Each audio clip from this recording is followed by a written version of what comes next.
dia para todas e todos. É um prazer enorme estar aqui. Queria começar agradecendo ao IDEC pelo convite. Ana Paula, obrigado novamente pelo convite. Georgia, grande amiga de muito tempo. Prazer de verdade estar aqui, gente. Eu vou falar um pouquinho, algumas de vocês já falaram, e eu acho que é importante a gente retomar sempre esse debate da importância do uso de evidências para as políticas públicas. Então é isso que eu vou falar. Vamos lá. Bom, eu não vou confessar para vocês, gente, alimentação para mim não era um tema, tá bom? Até bem pouco tempo atrás, não tão pouco tempo atrás, mas até pouco tempo atrás. Eu sempre achei que me alimentava bem, eu não tinha problema, acho que não tinha problema de obesidade, eu não tinha problema de alergia a alimentos, então alimentação não fazia parte das minhas grandes preocupações da vida, gente. Até que eu comecei a namorar uma pessoa que ela tem alergia a camarão e a crustáceo em geral. Eu moro em Santos, eu morei minha vida inteira na praia e, portanto, frutos do mar para mim era uma coisa que eu nunca imaginei que alguém pudesse ter alergia de verdade àquilo, né? E falar assim, nossa, achava até que era meio frescura e tudo mais. Eu era um completo idiota, tá, gente? Mas é isso. Aí eu comecei a namorar a Michele, e aí ela tinha alergia a camarão, e aí eu tive que começar a me preocupar um pouco com isso, porque para mim era também muito simples, tá bom, tem alergia a camarão, não come camarão. Mas aí você vai no restaurante, a alergia dela é bastante séria, então você vai no restaurante, e aí você tem que ver se de repente o peixe está feito junto com o camarão, porque se tiver, e eu tive 2 episódios dela com ela, começa a inchar tudo e aí, sei lá, pode ficar uma coisa muito séria. Então eu comecei a ter que me preocupar com isso. Então esse foi o primeiro ponto que eu, já faz 5 anos e pouco que eu começo a olhar e tenho olhado bastante para a questão da alimentação. Ela, aliás, ela é professora na Federal da Paraíba e quando eu recebi o convite, eu acho que ela ficou muito mais empolgada do que eu, inclusive, porque ela olhou e falou, nossa, que legal que tem gente discutindo isso e tudo mais. Então, vamos lá. O segundo ponto que me fez ficar mais empolgado ainda, gente, com o convite, foi porque eu corro, eu gosto de fazer corrida e eu sempre corri como hobby.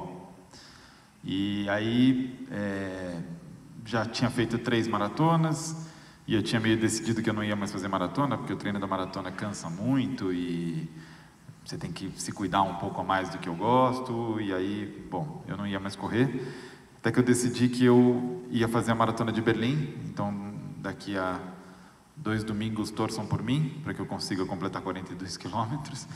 Mas numa conversa com a minha irmã é formada em esporte na USP, e aí eu falando para ela, acho que eu vou me inscrever para a maratona de Berlim, mas tomara que eu não me machuque, a última maratona que eu tinha feito eu tinha me machucado, que tinha sido em Chicago, e ela falou, Fernando, você tem mestrado, doutorado? Não tem? Tem. Você acredita na ciência? Sim. Então, o esporte é uma ciência. Por que você não vai se cuidar de verdade? Para de sair correndo 20 quilômetros, 25, 30 e acha que você vai completar 40 quilômetros sem se preparar. E aí eu levei uma bronca porque na minha casa, eu tirei essa foto ontem à noite, a gente não está muito boa, mas eu morei em Berkeley, na Califórnia, há um tempinho, e muitas casas em Berkeley tem, eu não acho que vocês não vão conseguir ver, mas no jardim das casas tem isso, que está dizendo, in this house we believe, aí tem várias coisas, e uma das coisas ali no terceiro, do terceiro de baixo para cima, é que a ciência é real. E aí ela falou para mim, ela levantou, a gente estava conversando na minha casa, ela levantou e falou assim, você não tem esse quadro aqui? Você não diz que a ciência é real? Então, por que você não vai se cuidar e vai entender que existem coisas, e ela como profissional do esporte, que você pode melhorar a sua corrida, que você pode se machucar menos. E aí nessa bronca que eu estava levando da minha irmã mais nova, uma das coisas que ela falou foi, você precisa de uma nutricionista. E aí mas para que eu preciso de uma nutricionista? E aí ela falou, vai e depois você me conta qual é o resultado. E aí eu posso dizer para vocês que eu tenho evidências, ainda que não científicas, de que numa nutricionista fez uma diferença enorme, gente. Eu estou terminando minha preparação, eu já fiz todos os meus treinos longos, não sei se alguém corre aqui, é um inferno porque você tem treinos longos a fazer, e eu não sinto mais nenhuma dor muscular. E isso deve-se a um conjunto de coisas, de mudanças na minha alimentação que eu tive. Então é o seguinte, gente, quando eu venho para falar aqui, eu tenho 3 interesses. Um interesse é porque, claro, eu sou pesquisador e professor de políticas públicas. O outro, porque eu dou assessoria e consultoria para muitos governos. E aí, nem sempre nessa área de evidências em políticas públicas. Eu trabalho mais com políticas sociais, com política de enfrentamento à pobreza, em que a gente tem um monte de achismo, enfrentamento à pobreza, enfrentamento à desigualdade, mas também por essas 2 questões que eu acabei de contar para vocês. Então, para mim, quando eu recebi o convite, achei que eu tinha alguma coisa para falar, mas principalmente quando eu entrei na plataforma do Alimentando Políticas, eu falei, gente, isso aqui é mágico. E aí eu só lamento muito que eu tenho que sair daqui quando eu terminar a minha fala, porque eu tenho que ir para a Secretaria de Desenvolvimento Social de São Paulo para dar aula lá para os alunos, e eu não vou poder acompanhar o seminário todo. E aí eu lamento por mim e lamento pela minha esposa, porque ela está muito brava comigo. Ainda hoje de manhã ela mandou mensagem dizendo, não dá para você cancelar a sua aula, para você ficar lá? Mas infelizmente não dá, gente. Então é isso, gente. Vamos lá. O processo de tomada de decisão em políticas públicas, né? Normalmente ele é feito com muitos eu achos, com muitos eu acreditos e com muitos me contaram que, infelizmente, tá? Quando a gente olha para a política pública no Brasil, e fora do Brasil também, tá, gente? Isso não é uma exclusividade nossa, mas quando a gente olha para o Brasil, tem muito gestor público que toma decisão exatamente isso. Então, assim, eu acho, e nesse momento no Brasil, mais ainda. Não estou dizendo que a gente não tomava antes, ok? A gente sempre tomou decisão, ou o processo de tomar a decisão estava baseado em achismos. Mas nos últimos tempos, isso está piorando, tá bom? Em diversas áreas. Vamos lá. Quando a gente vai tomar um remédio, a gente não sai tomando remédio porque eu acho. Quando a gente vai fazer um tratamento experimental, a gente também... Se vocês forem e tiverem essa oportunidade, às vezes não é tão legal, de você estar precisando fazer um tratamento experimental, porque, sei lá, tem algum ente seu, algum parente que está com algum tratamento que os tratamentos convencionais não estão funcionando, e você sempre vai atrás de evidência, né? Você sempre vai atrás de tentar descobrir o que as pessoas estão fazendo e qual é o resultado, mas quem garante que isso vai acontecer, quem garante que não, tal. Então, na área de saúde, a gente, em geral, trabalha com evidências de uma maneira mais consolidada, né? Mas a minha pergunta sempre que eu faço para os gestores públicos é, se na saúde, quando a gente precisa cuidar, sei lá, quando nosso filho está doente, quando nosso sobrinho está doente, a gente sempre tem que ir atrás de informações para tomar decisões que são complexas, porque decisões simples a gente talvez não precise de tanta informação, mas quando a gente está falando de decisões complexas, a gente vai precisar ter mais informações, né? Por que a gente não faz isso nas outras áreas de políticas públicas e de políticas sociais? Por que a gente simplesmente abre mão de tomada de decisão baseada em evidências, para falar, não, eu acho, eu acredito, mas teve um técnico que me contou que isso acontece. Daqui a pouco eu vou falar mais sobre isso para vocês, gente, né? Então vamos lá, quem produz conhecimento normalmente? Claro que a academia, tenho que falar de mim, gente, a gente precisa ter alguma relevância nessa vida, né? Se a sociedade não dá... Então a academia e a universidade, eu acho que a gente produz conhecimento, tem uma diferença importante entre o que é conhecimento básico e o que é conhecimento aplicado, mas a gente produz. Centros de pesquisa no mundo inteiro produzem conhecimento. Gestores públicos produzem conhecimento, às vezes a gente ignora isso, mas é bem importante, tá? Os gestores públicos têm muitas informações, eles são capazes de produzir conhecimento de uma maneira sistematizada, eu vou falar disso daqui a pouquinho também. Implementadores, tem um termo que a gente usa na linguagem de políticas públicas, que se chama os burocratas de nível de rua, o termo é péssimo em português, em inglês é street level bureaucrats, e a gente... Mas são as pessoas que estão na ponta, tá, gente? A ideia do street level é a ideia de o agente do Estado que está mais próximo do cidadão, tá? Que tem interface direta com o cidadão. Então, no caso, por exemplo, de uma política de educação, é o professor, que é quem está em contato com o cidadão. No caso de uma política de saúde, pode ser enfermeira, pode ser um médico, dependendo do tipo de tratamento. No caso de alimentação, a gente está falando de nutrição e assim por diante, tá? É quem está na ponta, não necessariamente quem está nos gabinetes do governo. Órgãos governamentais, aqui no Brasil a gente tem vários órgãos governamentais que produzem conhecimento, né? IPEA é um deles, Fundação SEAD e assim por diante. Organizações da sociedade civil, estamos sendo recebidos por uma delas, né? Ainda que muitas pessoas também trabalhem em outros lugares, movimentos sociais. Então, a gente tem esse conjunto de pessoas, ou de organizações, ou de tipos de organizações que produzem conhecimento. E aí, para mim, a gente tem duas escolhas muito básicas. A primeira é ignorar esse conhecimento, que é o que muitos gestores públicos, infelizmente, ainda fazem no Brasil, né? Simplesmente pega todo esse conhecimento e você diz, não, a academia não serve para nada, esses órgãos não servem para nada, eu vou fazer aquilo que eu acredito. Tá? A gente tem visto isso, infelizmente, no governo federal, muitas dessas coisas acontecendo. Então, assim, todo mundo diz que armar mais a população aumenta a violência. Você não precisa ser um grande expert para fazer isso, né? Mas aí o governo vai lá e diz, não, mas vamos armar mesmo assim. Então, você pode ignorar esse conhecimento, ou você pode aproveitar esse conhecimento, né? E aí eu digo para os gestores que, em geral, tem duas coisas. Uma é a gente agir por feeling, então, assim, eu acho que, eu acredito que, e outro que é a gente agir baseado em evidências, tá? Então, acho que são as duas formas que a gente tem. Se a gente tem conhecimento, eu entendo, mas eu, Fernando, entendo que é mais fácil, mais útil e garante melhor o uso de recursos públicos se a gente aproveita esse conhecimento. Esse conhecimento já foi pago, tá? Mas, mesmo assim, a gente ainda tem o lado de ignorar esse conhecimento.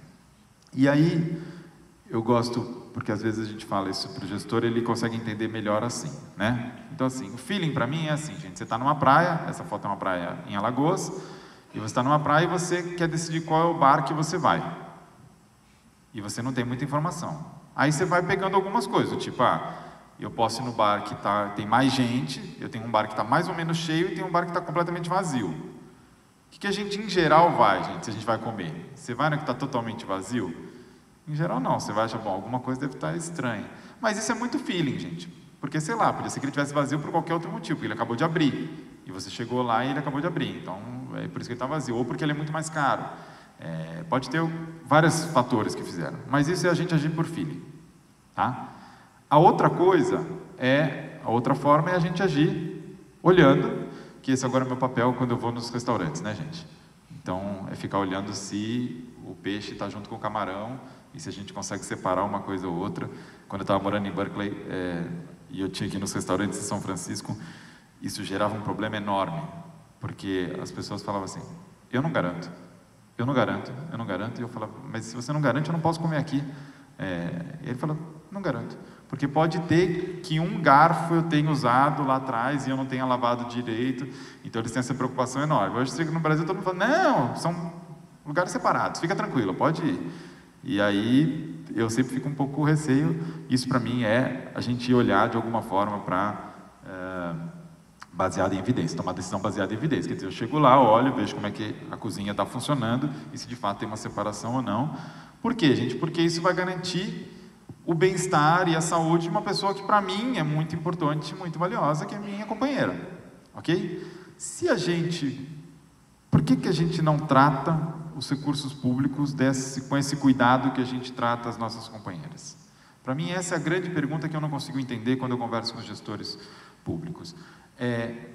Recurso público é difícil de conseguir quando a gente está no governo, gente? Claro, você vai fazer qualquer conversa com qualquer formulador de política pública, a primeira coisa que eles reclamam é não tem dinheiro. Nesse cenário, então, agora do Brasil, mais ainda, né? Em qualquer secretaria, qualquer governo municipal ou nos ministérios, é sempre o mesmo.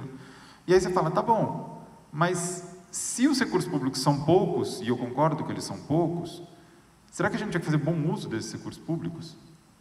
E aí fazer bom uso desses recursos públicos significa, vamos aprender com quem sabe que aquilo vai dar mais resultado, né? Quem está no governo, a gente espera que esteja ali para dar resultado. Foi eleito para isso, né? Então, a gente espera que isso, mas não necessariamente isso acontece da mesma forma. Então, vamos lá, gente. Agora, para ser um pouquinho mais teórico com vocês, afinal de contas, eu sou um professor e tudo mais. Vamos lá. A ideia de evidências, políticas baseadas em evidências, ela começa na saúde, muito forte. Claro, a medicina é o locus mais tradicionalmente conhecido para isso. Então, com a pergunta sempre se determinado remédio ou tratamento vai dar resultado, considerando que é custo, né? Então, assim, quanto que eu vou pagar e qual vai ser o resultado que isso vai me dar, né? Então, agora a gente tem uma batalha enorme para os governos tanto municipal quanto estadual, mas federal também, que a ideia, você já deve ter ouvido muito falar sobre isso, sobre judicialização da política, né? De que são várias conquistas são feitas via poder judiciário. E isso gera um problema para as secretarias, porque de repente um juiz dá uma liminar ou garante de alguma forma que um determinado remédio, um tratamento experimental vai ser comprado e tem que ser comprado naquele momento, ou o secretário de saúde vai ser preso, né? Normalmente é assim que o judiciário faz. Então, o governo sempre tem que se preocupar, assim, esse tratamento vai dar resultado? Se ele vai dar resultado só num caso, ele vai dar resultado em mais casos, e assim por diante, né? Então, primeiro, na saúde era isso, e depois uma segunda que é uma busca por reduzir incertezas, né? Então, será que isso vai acontecer? Será que aquilo vai acontecer? Então, de alguma forma, reduzir. O país que eu considero um modelo, do ponto de vista de políticas baseadas em evidência, é o Reino Unido, ou o conjunto de países, né? Porque eles trabalham muito com essa lógica do que funciona e do que não funciona, tá? Agora, o que me diferencia o governo do Reino Unido do Brasil é que, em geral, a literatura vai apontar. A Jenny Fleming é uma professora da Universidade de Southampton e ela é uma das maiores especialistas em políticas baseadas em evidência, e ela fez uma pesquisa muito legal que ela publicou em 2017, que ela fez uma entrevista com os gestores públicos. Os gestores públicos do Reino Unido adoram evidências. E aí, quando eu olho para o Brasil, eu falo, acho que a gente tem uma diferença, né? Porque os gestores públicos do Brasil não necessariamente adoram. Uma parte disso tem a ver com uma baixa capacitação dos nossos gestores públicos e faz com que eles não entendam. E aí é fundamental o Alimentando Políticas, porque é transformar isso em alguma linguagem que as pessoas consigam entender, porque às vezes a gente fala, não, mas a pessoa tem curso superior, então ela vai conseguir ler um artigo científico. Não necessariamente, gente. Até porque tem um erro aí de dois tipos, né? Tem o erro da pessoa que talvez não consiga ler e tem o erro dos acadêmicos que não sabem escrever. Então, são os dois lados que a gente precisa pensar, né? Ou pelo menos não sabe escrever para um público leigo e para o público que possa disseminar essa informação.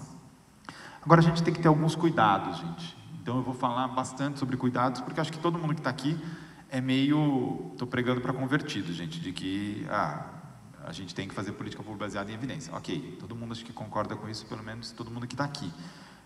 Mas a gente precisa ter alguns cuidados, tá? Então, primeiro, que eu acho que evidências, e isso a literatura também vai apontar, evidências, tanto faz se nós estamos falando na medicina ou na gestão de políticas públicas, as evidências, elas não são independentes das circunstâncias sociais em que elas são produzidas. As evidências têm a ver com aquilo que foi produzido naquele momento, tá? Naquele momento social. A gente tem que tomar cuidado entre aquilo que a gente chama de construções particulares de evidências, se elas vão ser construções universais de evidências. Às vezes você pega um caso, então, por exemplo, eu que trabalho com política de enfrentamento à pobreza, você pega uma política, o J-PAL, por exemplo, é uma organização vinculada ao MIT, lá nos Estados Unidos, que eles trabalham bastante com o enfrentamento à pobreza. Só que eles fazem uma série de políticas num vilarejo do Quênia, muito pequenininho. E aí eles olham para aquilo e conseguem, daqui a pouco a gente vai falar sobre isso, com uma avaliação de impacto aleatorizada, tal, mostrar que aquilo dá resultado.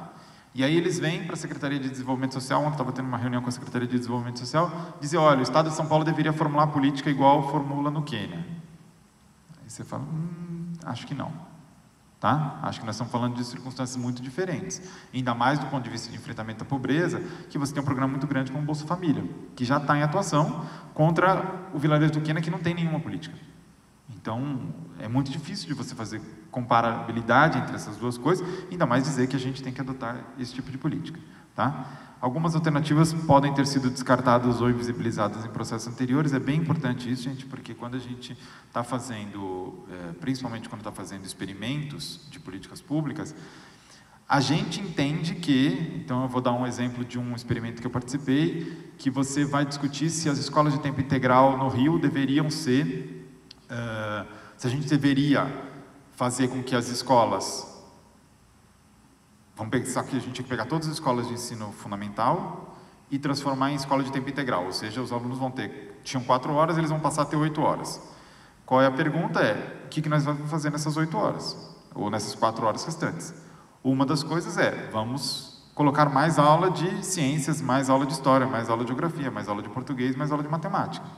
A outra é, não, por que a gente não faz isso olhando e fazendo aulas de artes, ou de cultura em geral, nessas outras 4 horas, entendendo?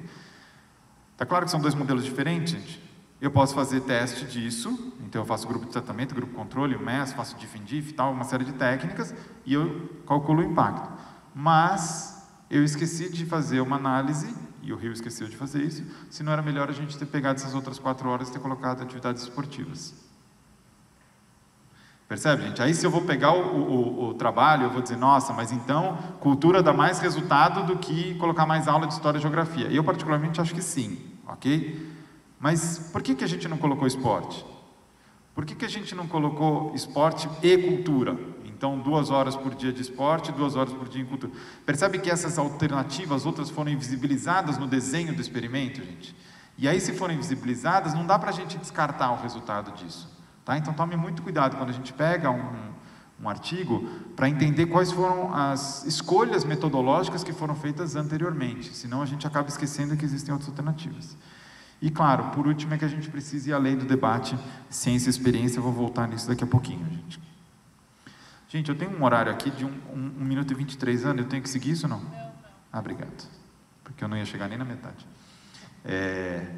Vamos lá, gente. Então, o Reino Unido, como eu falei para vocês, eu acho que eles são um exemplo, e eles têm essa rede, que eu acho muito legal, que foi criada em 2013, em 2014 eles fizeram essa primeira publicação, que eu adoro o nome porque ele é muito simples, é What Works, né? Então assim, o que funciona? E, cara, por outro lado, é o que não funciona, né? E aí eles têm esse conjunto de centros, então são 9 centros vinculados à rede What Works, então em diversos temas, do tipo saúde e cuidado, educação, violência está sendo muito forte agora de redução de criminalidade, está sendo muito forte que eles estão investindo muito dinheiro nisso, desenvolvimento local, bem-estar, população em situação de rua e assim por diante.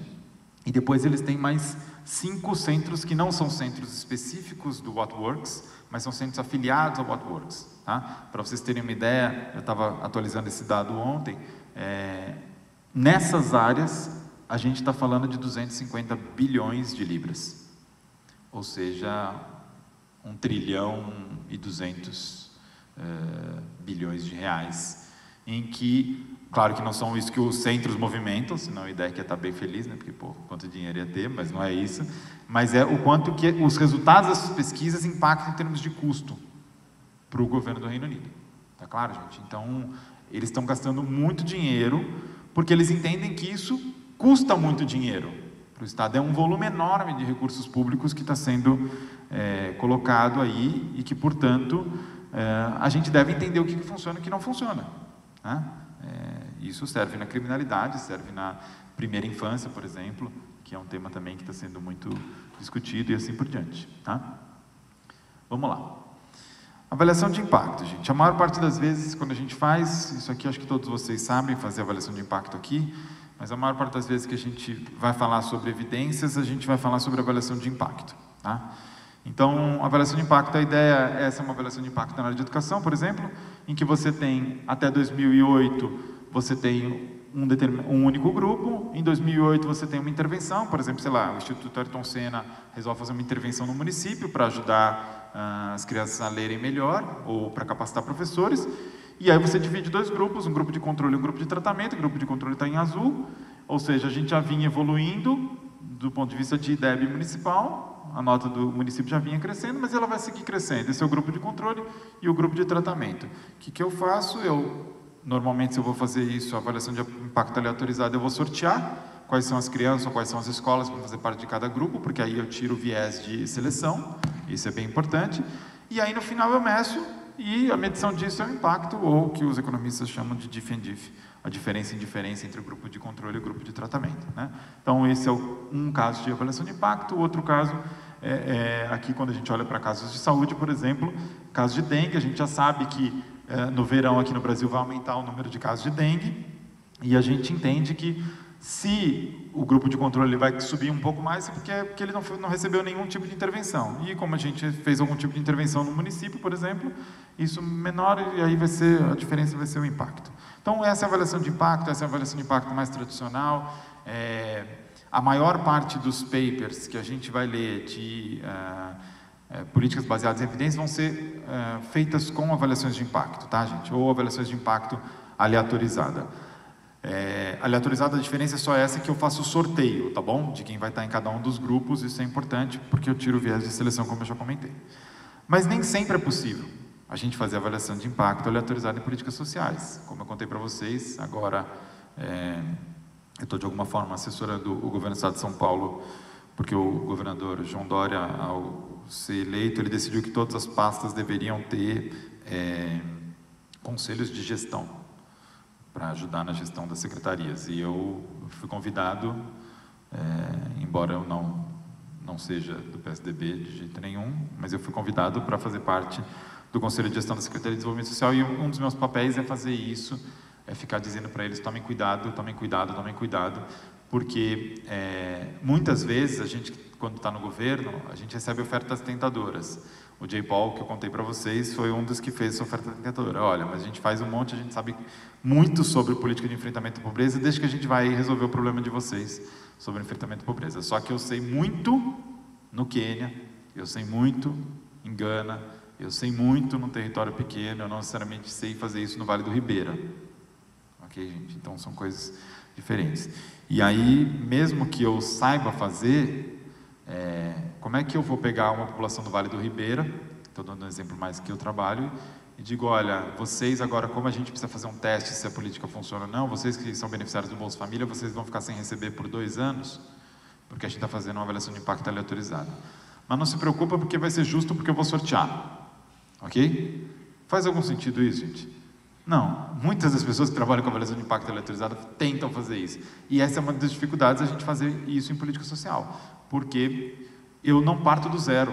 Felizmente, no Brasil, a gente não está partindo do zero, gente. E esse é um bom resultado. Tá claro?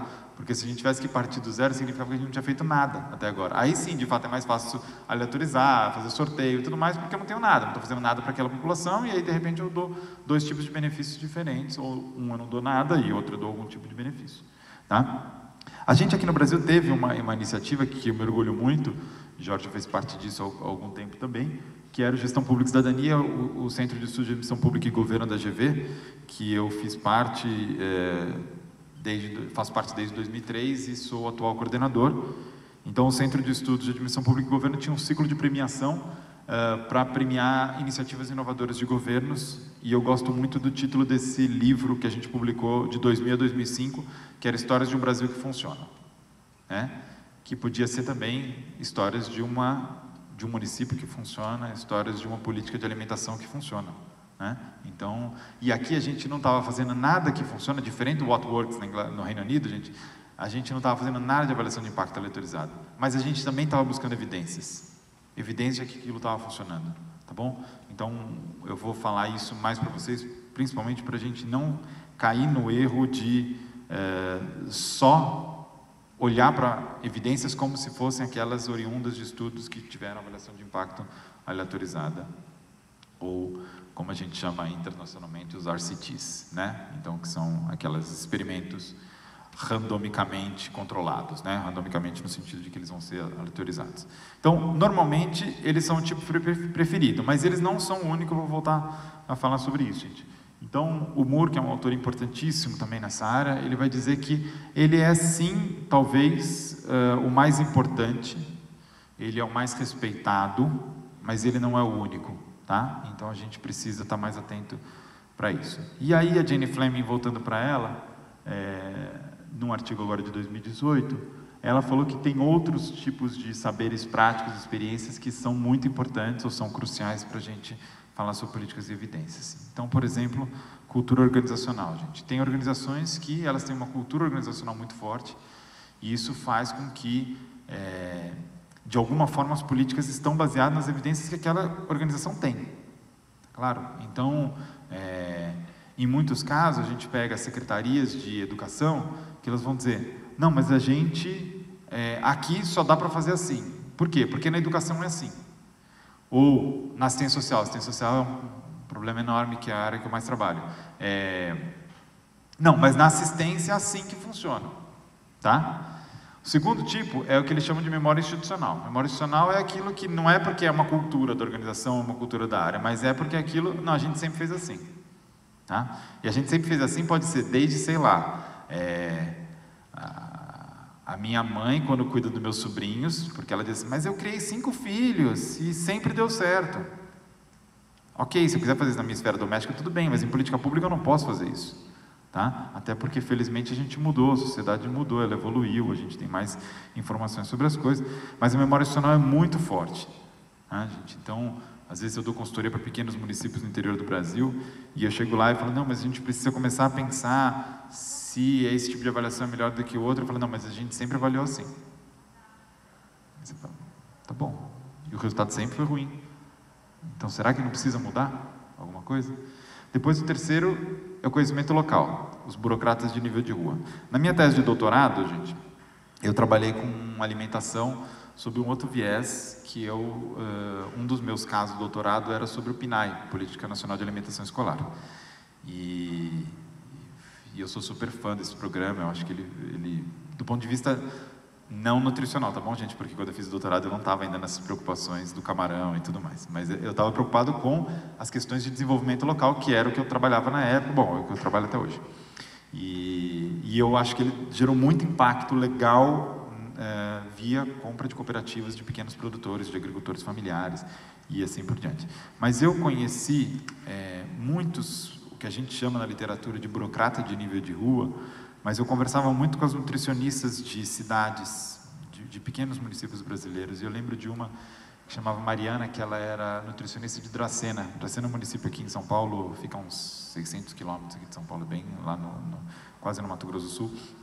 E ela, para mim, e eu escrevo isso e faço um agradecimento especial para ela na minha tese, porque ela me ensinou o quanto que uma nutricionista é capaz de mudar uma política de alimentação escolar de uma prefeitura.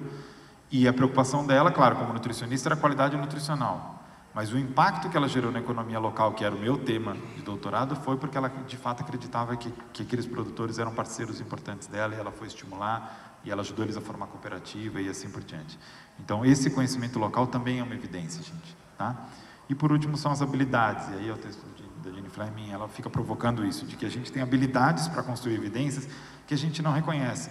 Principalmente quem está na ponta, principalmente quem está no governo, que normalmente olha para aquilo e fala, não, mas quem faz evidência é quem está na academia, é o cientista. Eu preciso ter um doutorando aqui para vir aqui ajudar a construir alguma coisa. Não é verdade isso, e a gente dá para fazer. Claro que precisa ter rigor para produzir evidência, mas não é a única forma, né? E outra coisa que também é importante que a gente olhe, gente, é que o processo de formulação de política, e aí sim os meus colegas que trabalham com políticas baseadas em evidências, mas que não são da área de políticas públicas, esses têm dificuldade de entender. Que tá, mas se a gente conseguiu provar, por que isso não vira política? E aí você fala, não, porque o processo de formulação de política pública, e a Georgia tem doutorado em administração pública e ela pode falar melhor do que eu sobre isso, o processo de formulação de política pública não é um processo necessariamente técnico. Ele é um processo que pode também ser técnico, mas ele é um processo político. Tá claro, gente? Então, se ele é um processo político, ele é um processo baseado nas preferências, não só do gestor, mas de quem elegeu o gestor. Tá bom? Então, isso a gente não pode esquecer disso, porque senão a gente passa a tratar o político, o secretário municipal, o secretário de Estado, como se ele fosse um ser irracional. Então, chegam os acadêmicos, do qual eu faço parte, e digo, olha, tá aqui todas as evidências. Ah, mas eu não vou fazer assim. Aí você trata ele ou como um idiota ou como um ser irracional. Para o resultado da política é bom, gente? Não, porque ele vai continuar fazendo o que ele quer. Então, talvez o que a gente tem é como é que a gente negocia, como é que a gente dialoga, como é que a gente constrói alguma ponte para mostrar para eles que, talvez dê para a gente conciliar um pouco. Né?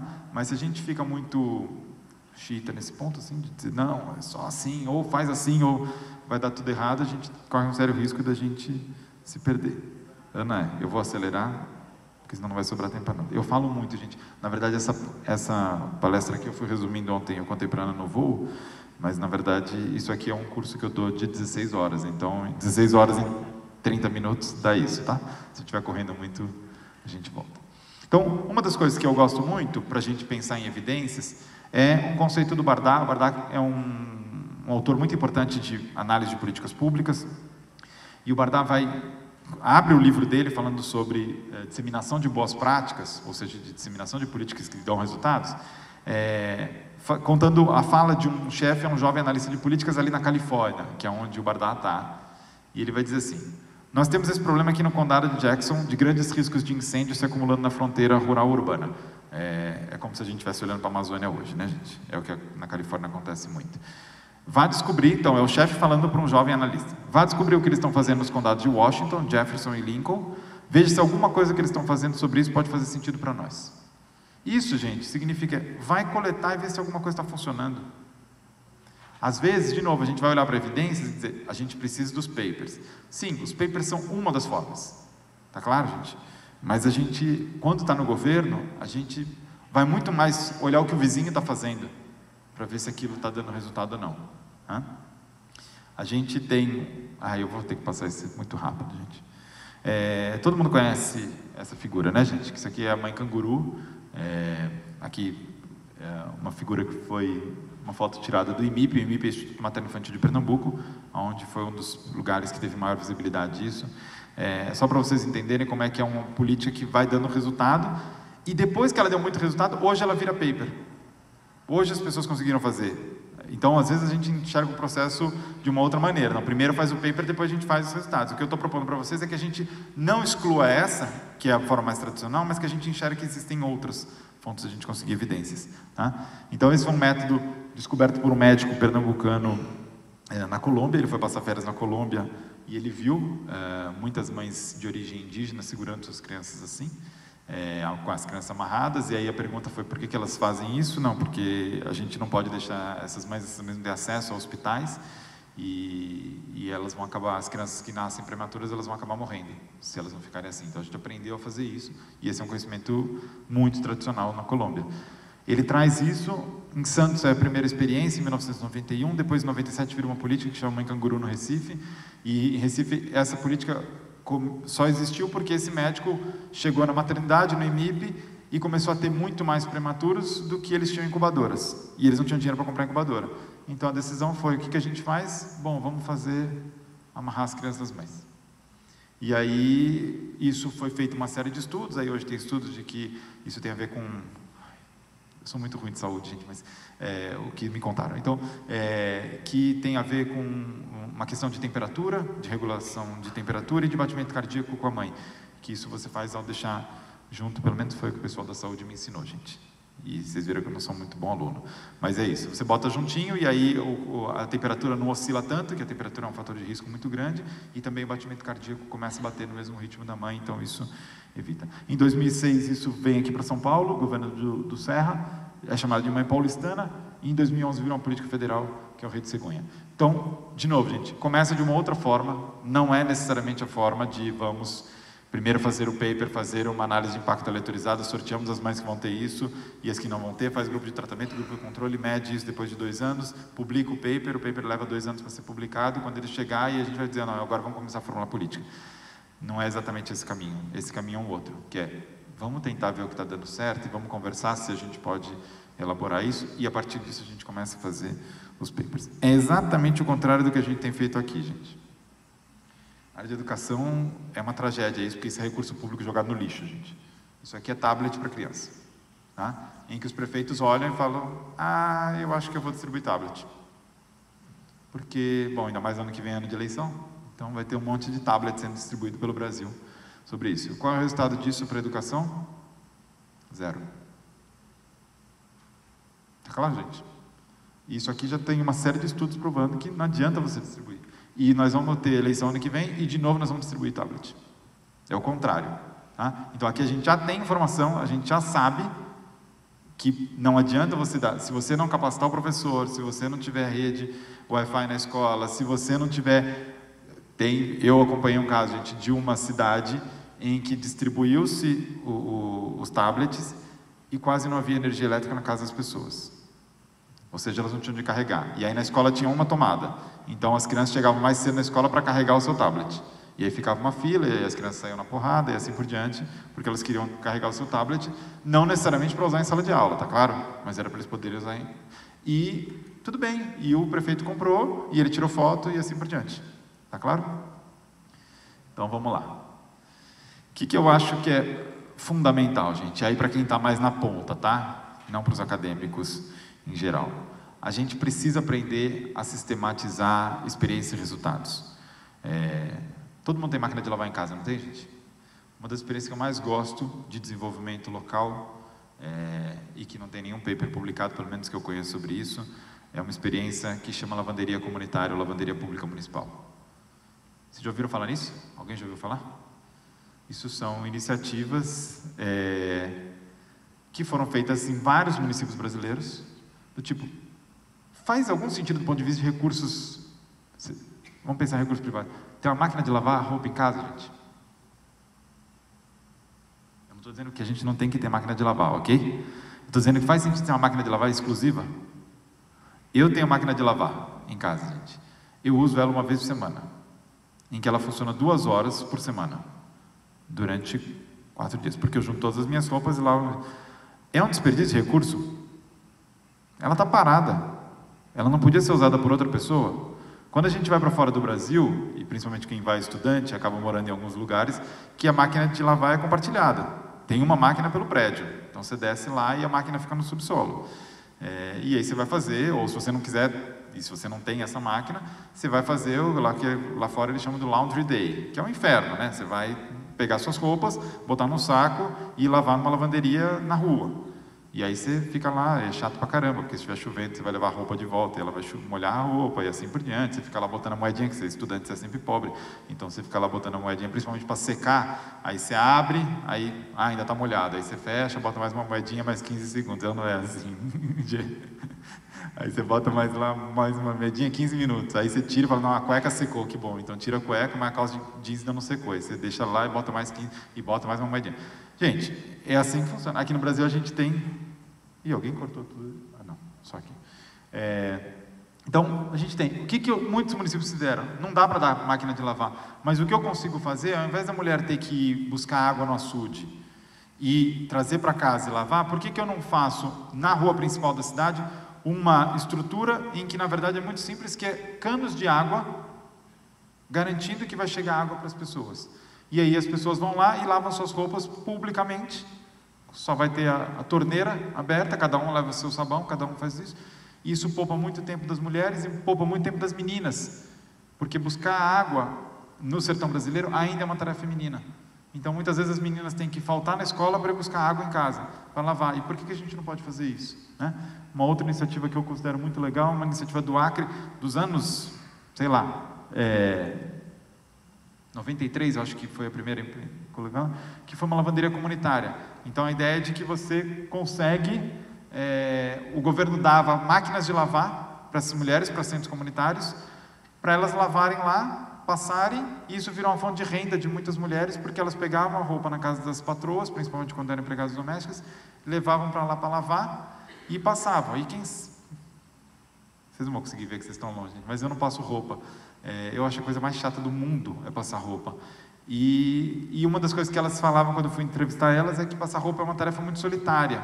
E de fato é muito solitária, porque você vai ficar num canto da casa passando roupa o tempo inteiro. E elas vão para a lavanderia comunitária e elas lavam roupa e passam roupa e ganham dinheiro fazendo isso de uma maneira comunitária, onde elas podem conversar com outras pessoas. Então a prefeitura, qual foi o grande gasto da prefeitura? Ela comprou uma máquina de lavar para 4 centros comunitários, então são centros comunitários, então foram 4 máquinas de lavar, e cada uma desses centros tem 4 ferros, então 16 ferros de passar, e isso está gerando renda. Isso é uma boa prática, gente? Daria para ser feito em outros lugares? Daria, só que ninguém sistematizou isso. Então os gestores sabem disso, eles trocam entre eles, mas ninguém escreveu sobre isso para contar isso. Então eu conto esse caso, apareceu uma reportagem no Globo.com, mas acaba sendo muito pequeno esse impacto, gente. E aí por último, e agora encerrando mesmo, gente, dicas ou pedidos finais que eu vou fazer para vocês. Então, os testes controlados aleatoriamente são importantes, mas eles não são a única forma de evidência. Acho que isso é bem importante que fique para vocês. Eu adoro, gente, os testes controlados por randomicamente, tá bom? Adoro. Leio os papers, acho o máximo, mas eles não são a única forma de evidência. Tá? Segundo, alimentem os gestores com o máximo de informações disponíveis. O alimentem não estava, Ana, já estava nas minhas palestras. E aí, quando eu vi, eu falei, nossa, mas é o mesmo título, então é muito legal. Eu só coloquei as aspas para dar mais destaque. Então, alimentem os gestores com o máximo de informações disponíveis. Os gestores não necessariamente têm informações, gente. E aí isso significa que a gente que está na academia tem que fazer, que a gente que está na plataforma tem que fazer, que quem está na ponta tem que fazer, a gente tem que dar informações para eles, tá? Felizmente, a gente tem muita informação já no Brasil hoje, mas infelizmente elas estão dispersas, isso sim eu coloquei, porque talvez nessa área especificamente elas não estão mais dispersas e desorganizadas, ou pelo menos daqui a pouco não estarão todas elas, né? Só o diálogo pode romper com essa dicotomia que para mim ela é totalmente falsa, que é ciência versus política. Então eu tenho usado muito com as minhas conversas com gestores, menos de evidence-based, baseado em informações, mas informado por evidências, que eu gosto mais dessa ideia, porque é uma ideia de que você vai dar mais uma informação para o gestor. Tá? Então, academicamente, não é exatamente assim que a gente fala, mas na prática acaba sendo um mecanismo que eu consigo convencer mais gestores públicos a olhar para as evidências. A ciência real, vocês já falaram sobre isso na mesa de abertura, mas é sempre bom relembrar isso, nesse momento tenebroso que a gente passa no Brasil, de que sim, a ciência é real, a ciência precisa ser defendida todos os dias nas universidades públicas, nas universidades privadas, pelas organizações e tudo mais. A gente precisa de evidência para gastar melhor os recursos públicos, de novo, os recursos públicos são escassos, e aí para quem está lá na ponta, quem é nutricionista, quem está lá na ponta na escola discutindo isso, ou no posto de saúde, na unidade básica de saúde, registrem seus conhecimentos, produzam os dados com rigor, sistematizem informações e achados. Se vocês fizerem tudo isso, vocês estão fazendo pesquisa científica. Pesquisa científica não se faz só na USP, na Unicamp, na Unesp, na Federal de Pernambuco, da Paraíba ou na FGV. Pesquisa científica a gente pode fazer em vários lugares. O que a gente tem que ter é rigor.